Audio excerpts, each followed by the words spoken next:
नमस्ते। आज के इस एक्सप्लेनर में आपका बहुत बहुत स्वागत है। अगर आप बोर्ड एग्जाम्स की तैयारी कर रहे हैं तो सूचना लेखन यानी नोटिस राइटिंग ने आपको कभी ना कभी परेशान जरूर किया होगा। अक्सर स्टूडेंट्स को लगता है कि सब कुछ सही लिखा, फिर भी मार्क्स क्यों कट गए। खैर, आज का हमारा लक्ष्य इसी उलझन को हमेशा के लिए खत्म करना है। आज हम सूचना लेखन को इतनी अच्छी तरह डिकोड करेंगे कि फॉर्मेटिंग या लेआउट की वजह से आपका आधा नंबर भी नहीं कटेगा। तो चलिए, बिना किसी देरी के सीधे टॉपिक पर आते हैं। आगे बढ़ने से पहले जल्दी से देख लेते हैं कि आज हम क्या क्या कवर करने वाले हैं। सबसे पहले सूचना लेखन का एक छोटा सा परिचय, फिर उसका एकदम सटीक प्रारूप, उसके बाद कुछ बहुत ही महत्वपूर्ण नियम, फिर हम देखेंगे कुछ वास्तविक उदाहरण और आखिर में बात करेंगे कि एग्जाम्स में पूरे अंक कैसे प्राप्त करें। तो शुरुआत करते हैं हमारे पहले भाग से, जो है सूचना लेखन, एक परिचय। अब सबसे पहला सवाल, ये सूचना लेखन आखिर है क्या? देखिए, आसान शब्दों में कहें तो भविष्य में होने वाले किसी कार्यक्रम या किसी खास इवेंट के बारे में लोगों को औपचारिक रूप से जानकारी देना ही सूचना लेखन है। इसमें हम कम से कम शब्दों का इस्तेमाल करते हैं। आपको इसमें कोई कहानी नहीं लिखनी है। इसका काम बस इतना है कि आने वाले इवेंट की तारीख, समय और जगह जैसी ज़रूरी बातें पब्लिक तक पहुंच जाएं। ये एक बहुत ही सधा हुआ और फॉर्मल तरीका है अपनी बात दूसरों तक पहुंचाने का। इसका सबसे बड़ा और मुख्य उद्देश्य क्या है? इसका सीधा सा पर्पस है सही लोगों तक सही जानकारी सही समय पर पहुंचाना, वो भी बिना किसी कंफ्यूजन के। मान लीजिए स्कूल में कोई डिबेट कंपटीशन है, तो उसकी जानकारी उन सभी स्टूडेंट्स तक एकदम साफ साफ पहुंचनी चाहिए जो उसमें हिस्सा लेना चाहते हैं। बस यही सूचना लेखन का असली काम है, एकदम सटीक और टू द पॉइंट कम्युनिकेशन। चलिए, अब आते हैं भाग 2 पर, सटीक प्रारूप। सच कहूं तो ये इस पूरे एक्सप्लेनर का सबसे जरूरी हिस्सा है। सूचना लिखते समय आपको एक बहुत ही सेट पैटर्न फॉलो करना होता है, जो पेज के टॉप से शुरू होकर नीचे सिग्नेचर तक जाता है। एग्जामिनर आपकी कॉपी में यही 6 चीजें ढूंढता है। सबसे पहले एकदम टॉप पर संस्था या स्कूल का नाम आता है। उसके ठीक नीचे पेज के बीचों बीच आपको लिखना है सूचना। फिर लेफ्ट साइड में दिनांक और उसके नीचे बीच में सूचना का विषय यानी सब्जेक्ट। इसके बाद शुरू होता है आपका मेन बॉडी, जिसमें सारी डिटेल्स होती हैं। और एकदम आखिर में लेफ्ट साइड में सूचना जारी करने वाले का नाम, उसका पद यानी डेजिग्नेशन, और अगर जरूरी हो तो एड्रेस आता है। बस ये 6 स्टेप्स दिमाग में फिट कर लीजिए। अब इस थ्योरी को एक प्रैक्टिकल उदाहरण से समझते हैं।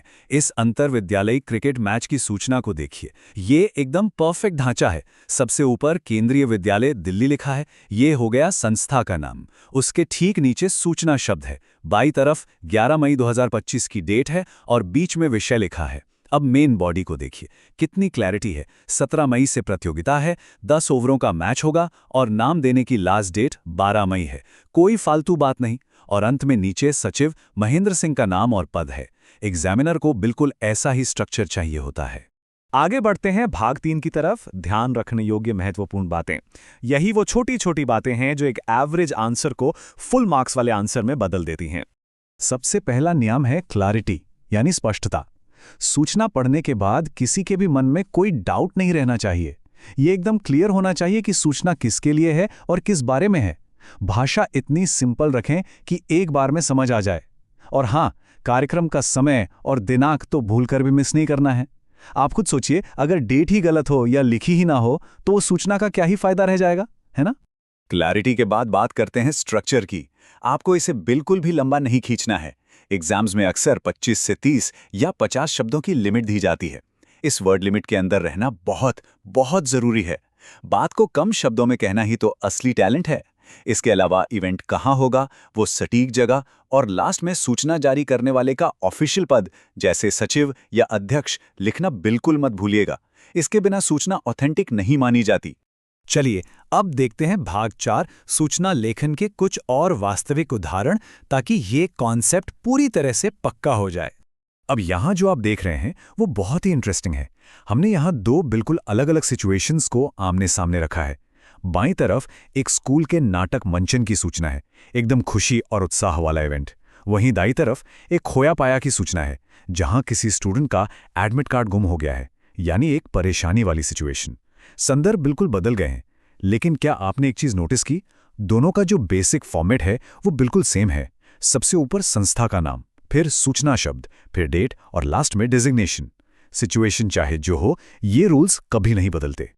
और अब हम आ गए हैं अपने आखिरी और सबसे इम्पॉर्टेंट सेक्शन पर, भाग 5, परीक्षाओं में पूरे अंक कैसे प्राप्त करें। फुल मार्क्स स्कोर करने के लिए ये चेकलिस्ट आपके बहुत काम आने वाली है।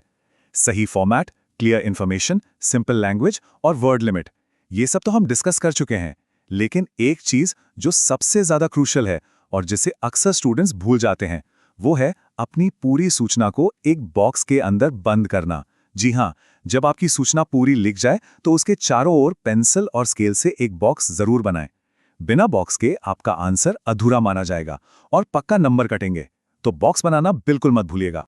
तैयारी को और पुख्ता करने के लिए हमने कुछ ऐसे हाई यील्ड टॉपिक्स की लिस्ट निकाली है जो क्लास 10 बोर्ड एग्जाम्स में बार बार रिपीट होते हैं, जैसे कि हिंदी दिवस पर गोष्ठी, नाटक मंचन, विद्यालय का वार्षिक उत्सव, दोहा गायन, वाद विवाद यानी डिबेट प्रतियोगिता, खोई हुई वस्तुएं या फिर वृक्षारोपण। अगर आप प्रैक्टिस कर रहे हैं तो इन टॉपिक्स पर खास फोकस रखिएगा, क्योंकि इनके एग्जाम में आने के चांसेस बहुत ज्यादा होते हैं। तो अब आपके पास सारे रूल्स, एग्जैक्ट फॉर्मेट और फुल मार्क्स पाने की वो सीक्रेट चेकलिस्ट भी है। अब सवाल यह है कि आप इसका इस्तेमाल कैसे करेंगे। इन इंपॉर्टेंट टॉपिक्स में से कौन सा ऐसा टॉपिक है जिस पर आज आप खुद एक शानदार सूचना लिखेंगे, और हाँ, उसके चारों तरफ वो जरूरी बॉक्स भी बनाएंगे। प्रैक्टिस ही आपको परफेक्ट बनाएगी। मुझे उम्मीद है कि आज का ये एक्सप्लेनर आपके लिए हेल्पफुल रहा होगा। आज हमारे साथ जुड़ने के लिए आपका बहुत बहुत धन्यवाद। सीखते रहिए और एग्जाम्स में पोड़ कराइए।